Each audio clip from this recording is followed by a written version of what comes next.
Animals are deliberate creators too. They are less specific in the new pieces that they're wanting to pick up along their physical trail.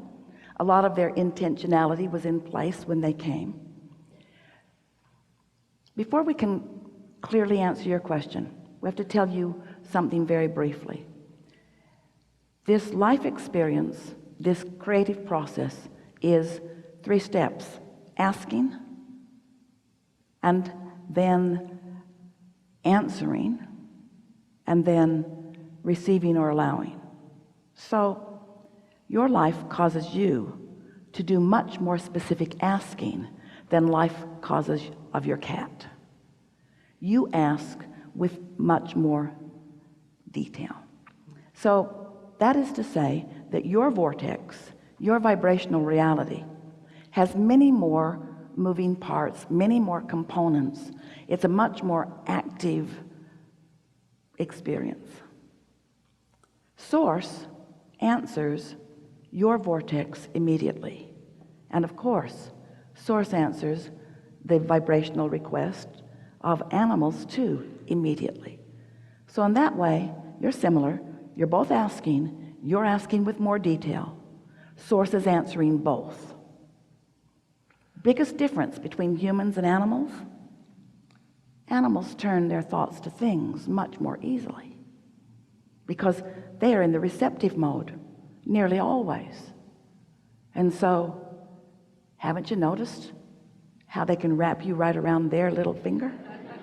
Well, that's the They thing. know what they want. They're pure positive energy. They don't harbor negative emotion. They just stay in that place of pure positive energy.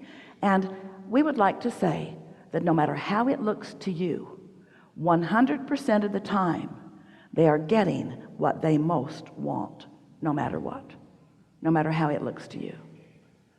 What I'm trying to figure out, I get that, is how can I have a more peaceful interaction, because they're very deliberate and there are some behaviors that I just can't seem to make sense of. I know. Well, if you do enough focus wheels, you will like to eat worms.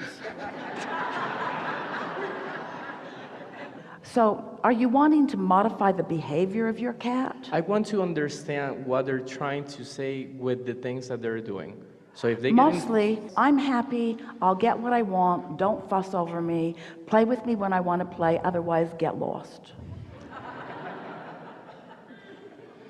I've heard things like animals, you know, they're source, they're with us for a reason, especially pets. Because they are here to emphasize what the art of allowing is. They demonstrate receptive mode, and that's their biggest value to you. How can I benefit from consistent, like, peeing over my couch? How can I benefit from fighting all the time? It's not helping me get in the vortex. I'm trying to get in the vortex, and like, they're fighting, peeing, meowing, like all these things, and I'm just like, that's not helping me get into alignment unless it's supposed to be a challenge. Well, when we had the conversation with your cat, this is how that conversation went.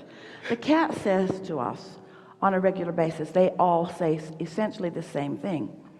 We like to be outside. When we're outside, we can pick our place to pee. And when we're inside, we like to pick our place to pee also. Point taken.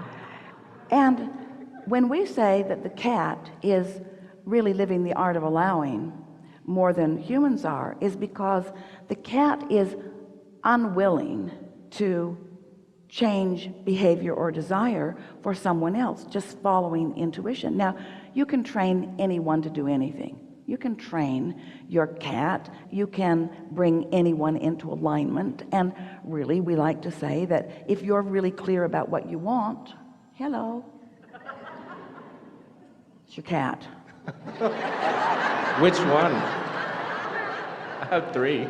That if once you're having an experience that you don't like, you're putting rockets of desire into your vortex. Right. But if the cat's behavior has your attention more than your vortex has your attention, then you're not offering any positive influence over the cat. The cat will be a cooperative component. The cat doesn't want to be an uncooperative component. The cat is following the path of its least resistance.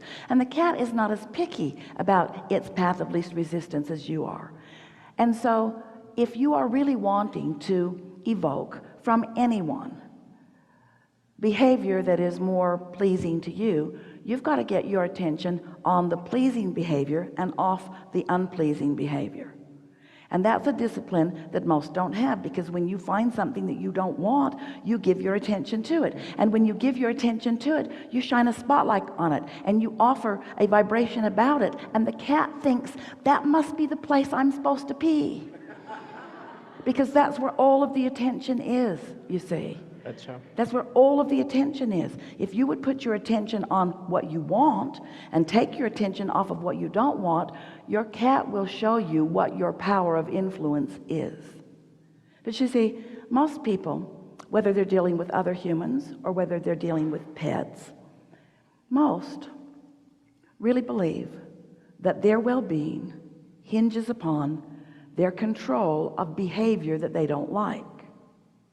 So when you set out to control behavior that you don't like, where's your attention? Where's your vibration? What's your point of attraction? What becomes the point of attraction? And all cooperative components. Cats that have never been in your house will come and pee on the same spot. Ouch. And you all say, oh, they're just arguing over who gets to mark the territory. We say, no, they're not. They're coming to the pee point of attraction. Yeah, I mean, it's well defined at this point. Okay. Did you hear that? It's the focus thing. It's the. And so, I know it. I mean. So what we're talking about here is it's hard not to notice stuff, isn't it? It smells. But we mean it's hard not to notice anything that you don't want. This is just one example out of many things that happen that you don't like. It's hard not to notice things that you don't want. It's hard not to notice. Right. But as long as you're noticing, then you're keeping your active vibration alive. And even more, you are separating yourself vibrationally from what you really prefer by giving your attention to what is. Right. So here's something that will be fun for you. All right. When we talk about this vibrational reality, do you accept that it is a reality? Yes. Even though you can't see it or hear it or smell it or taste, well, we could leave the smell part out. Even though you can't see it or hear it, or so there is a vibrational reality. You accept that. Where my house smells good all the time. Yes. And my couch is dry. But you're talking about something other than the vibrational reality. You're talking about what is. You're talking about what has manifested. You're talking about old news. Anything that's happening right now is old news, because the vibration flowed a long time ago. Right. And it took time for it to manifest into something that is tangible. But even when it's happening right now, in terms of what you're hearing or seeing or so forth, it's old news, because the new stuff is in this vibrational reality.